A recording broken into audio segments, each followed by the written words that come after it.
et bienvenue dans la France des solutions. Notre société est malade. Le climat, l'économie, le social, il y a plein d'injustices et de problèmes et pourtant il y a des solutions. Cette semaine, avec Reporters d'Espoir, dans cette émission, on vous propose de découvrir des solutions. Aujourd'hui, vous allez voir que l'on peut travailler autrement, notamment dans un secteur, le nettoyage, qui est un petit peu compliqué. Et pour cela, nous recevons Christelle Gimaret. Bonjour. Bonjour. Vous êtes chef d'entreprise. Vous avez fondé en 2005 Artupox, une société de nettoyage, mais qui a des pratiques un petit peu différentes. Expliquez-nous en deux mots. Alors, Artupox, donc effectivement, est né en 2005. Et nous, on préfère s'appeler agence de propreté plutôt que boîte de nettoyage ou société de nettoyage. Et on considère qu'on n'a pas de concurrent puisque on ne fait pas vraiment que du nettoyage en fait. Vous êtes respectueux de l'homme et de l'environnement. Ça veut dire quoi ? Alors, respectueux des hommes, ça veut dire que nous avons fait en sorte qu'ils soient dans des bonnes conditions de travail. Conditions de travail vont de l'amplitude horaire qui a été réduite à son strict minimum. C'est-à-dire que si par exemple quelqu'un fait 35 heures par semaine, il n'en fait pas 70. C'est-à-dire qu'il n'y a pas de coupure, il n'y a pas de pause, il n'est pas multi-client. Il est vraiment affecté à un site de façon pérenne. Ça permet justement de pouvoir avoir une coordination avec le client.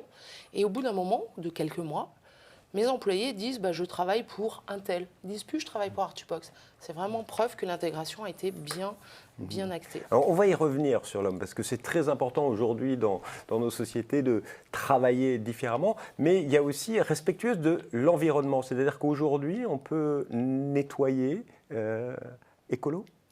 Alors non seulement on peut aujourd'hui, mais on pouvait aussi en 2005. Sauf qu'en 2005, quasiment personne n'allait sur ce terrain-là. Et moi je me suis dit, je ne vois pas pourquoi nos voisins germaniques ou scandinaves le font et que nous, on serait à la traîne. Donc en fait, je suis allée voir ce qui se faisait au niveau produits écologiques, sachant qu'en France, nous n'avions qu'une gamme qui était destinée à ce qu'on appelle le B2C, c'est-à-dire la consommation ménagère, chez vous. Ce n'était pas adapté ni en taille ni en efficacité pour des tailles d'entreprise. Donc j'ai trouvé ça au début en Allemagne, puis après en Suède, et puis maintenant, fort heureusement, on a des produits français. C'est-à-dire que tous vos produits d'entretien ont l'étiquette produits respectueux de l'environnement. Alors, non seulement ils ont cette étiquette-là, le minimum de nos demandes par rapport aux fournisseurs, c'est qu'ils soient à minima écolabel, et ça peut aller jusqu'au Svanen. Svanen étant le Swan Label, c'est le label scandinave qui est beaucoup plus exigeant. Et puis maintenant, on arrive sur une phase où on est non plus sur des produits écologiques, mais sur des produits biosourcés. Donc ça veut dire que c'est encore plus loin et c'est encore plus efficace et encore plus respectueux de l'environnement. Et les clients sont-ils contents ? Parce que des fois, on se dit « nettoyage écolo, vous êtes sûr que ça marche ?» Alors, en 2005, tous mes clients disaient « c'est bizarre, vos produits ne sentent pas le propre ». J'aurais dit, mais depuis quand le propre a une odeur ? C'est comme si vous me disiez la saleté a une odeur. Donc oui, effectivement, si on rajoute un additif qui est effectivement une fragrance, c'est plus écolo. Donc ça, ils l'ont tout de suite compris. Et puis maintenant, c'est un non-sujet. Enfin, je veux dire, maintenant, c'est complètement dans les mœurs. Il n'y a aucun souci là-dessus. Sachant qu'effectivement, au départ, les produits, ils étaient écolos, mais ils nettoyaient pas très bien, je dois l'avouer. C'est pour ça qu'on est allé très vite sur des produits germaniques. Mais maintenant, il n'y a plus de souci. Enfin, je veux dire, l'efficacité, elle est la même, le rendement est le même qu'un produit qui ne serait pas écologique. Donc, il n'y a aucune excuse à ne pas utiliser des produits écologiques, sachant qu'au niveau du tarif, on est quasiment sur une gamme tarifaire identique. Une gamme tarifaire identique, mais vous êtes écolo, même dans le déplacement de vos équipes ?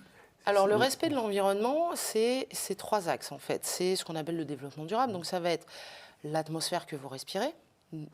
Donc, polluer avec un camion, c'est pas idéal.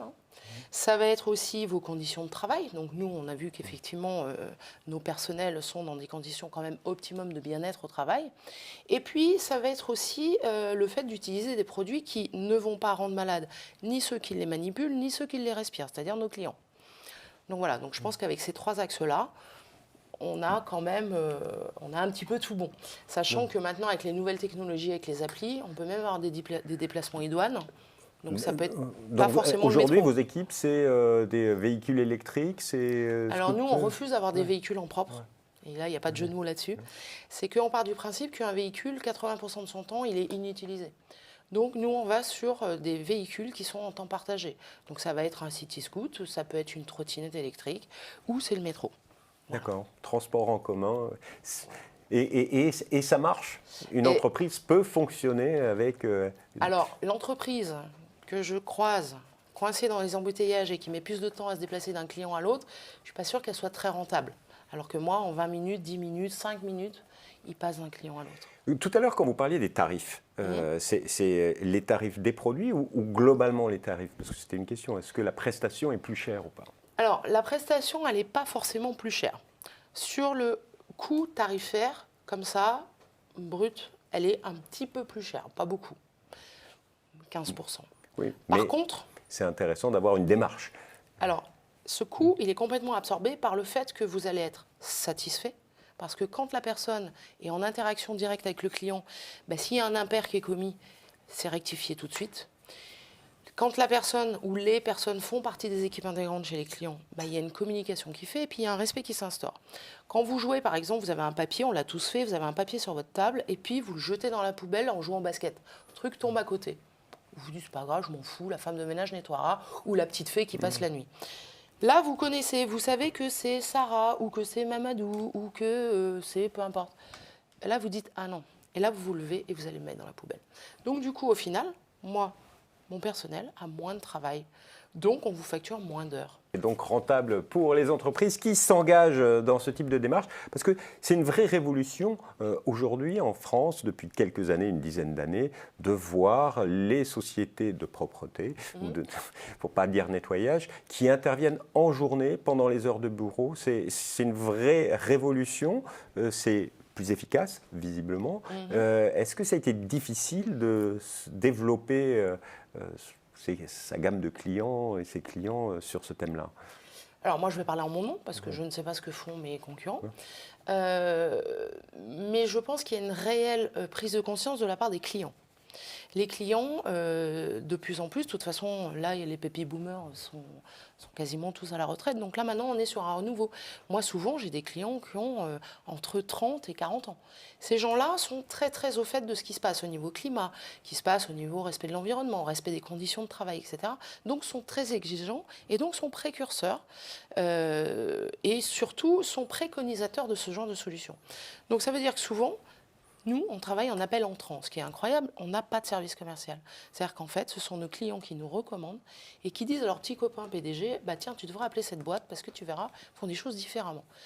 Donc, on n'a pas de souci. Ça, c'est aujourd'hui, en 2019. Mais au début, en 2005... Alors, dès le départ, ça a été comme ça. Dès le départ, ça a été comme ça. C'est-à-dire qu'en fait, j'ai conquis 2-3 gros clients qui en ont parlé à leurs copains qui avaient des plus petites boîtes ou des plus grosses boîtes. Et par capillarité, ça s'est... Donc finalement, le travail de nuit pourrait disparaître dans le secteur de la propreté. J'espère qu'il disparaîtra. Après, chez nous, il n'a jamais existé. Donc, nous, on n'est pas concernés par ça. Mais par contre, quand on fait une campagne de recrutement, parce que régulièrement, on recrute des gens, je peux vous dire qu'on a 150 personnes dans le couloir qui attendent. Parce qu'on ne les paye pas plus. Enfin, si, un petit peu, parce qu'on a quand même des avantages sociaux qu'il n'y a pas dans d'autres boîtes. Mais clairement, les gens viennent parce que les conditions de travail sont différentes. Rien que le fait de pouvoir aller chercher vos enfants à l'école, avoir des dîners le soir et avoir vos week-ends, dans le nettoyage, ça n'existe pas. Donc ça, rien que pour ça, ils sont prêts à venir bosser pour moi.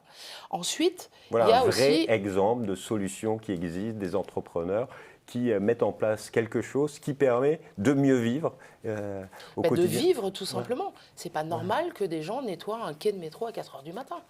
Qui vit la nuit à 4 h du matin? En plus, toutes les études sur le sommeil le démontrent. Dormir le jour, travailler la nuit, c'est pas bon pour la santé. Vous avez 8 ans d'espérance de vie en moins quand même. Donc c'est pas négligeable. Aujourd'hui, vos clients, il y a des grandes sociétés, c'est des PME, des PMI. Et elles sont toutes à Paris par contre.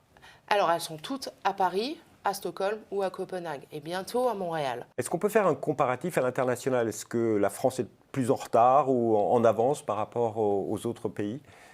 Alors, par rapport à la Suède, clairement. Par exemple, quand vous répondez à un appel d'offres sur la Suède, le travail de jour et l'utilisation de produits qui sont labellisés par le Swan Label, c'est un prérequis. C'est-à-dire que vous ne rentrez même pas dans l'appel d'offres si vous n'avez pas ces 2 prérequis. Ensuite, il y a des différences. Par exemple, ce qui intéresse la Suède quand je propose mes services, c'est notre façon de manager. Donc, en fait, on n'actionne pas les mêmes leviers d'un pays à l'autre. Voilà. Donc des situations différentes dans chaque pays, mais en France, selon les entreprises, les PME, les startups, les grands groupes, la position des chefs d'entreprise est différente ou c'est la même? Alors, en fait, c'est votre interlocuteur qui va être différent. Nous, on part du principe que, quelle que soit la taille de l'entreprise, faire les choses bien, de façon respectueuse de l'environnement, respectueuse des hommes, etc., ce qu'on appelle la RSE, maintenant on est même sur du business à impact, c'est pas réservé qu'aux grands, c'est pas réservé qu'aux startups. Donc, on propose exactement la même offre sur les mêmes tarifs. Par contre, l'interlocuteur et le processus de vente va être plus long quand il s'agit d'un grand groupe, parce que forcément, vous avez des strates de décision. Sur la start-up, souvent, c'est le PDG lui-même qui va être demandeur de cette solution. Et là, ça se signe en quelques heures. Sur une PME, c'est en général, il y a un CODIR et puis on dit voilà, on propose cette solution de nettoyage. Les collaborateurs en général adhèrent en disant bah oui, ce serait génial, ça nous ferait un axe pour notre comité d'entreprise, pour le CHSCT, etc. Et là, ça se valide en un petit peu plus longtemps. Mais au final, c'est assez rare que les négociations n'aboutissent pas puisque c'est souvent une demande de leur part. Aujourd'hui, si vous aviez un message à faire passer à des entrepreneurs dont l'entreprise a des salariés la nuit, quel message que vous avez envie de leur faire passer? C'est possible de travailler autrement, dans de meilleures conditions? Le management, c'est essentiel? Alors moi, je vais vous faire une réponse ironique. J'ai envie de leur dire, continuez à faire ça parce que vos clients deviennent les miens et vos salariés vous quittent pour venir chez moi. Donc, je n'ai pas de problème de recrutement ni de développement commercial. Donc, continuez ainsi, ne changez rien. Madame Gimarret, merci infiniment. Si vous voulez en savoir plus, si vous voulez nettoyer vos bâtiments différemment, eh bien, vous pouvez aller sur artupox.com. Et si vous voulez découvrir d'autres solutions que nous vous proposons avec Reporters d'Espoir, vous pouvez aller bien sûr sur notre site et sur www.reportersdespoir.org. Au revoir et à bientôt.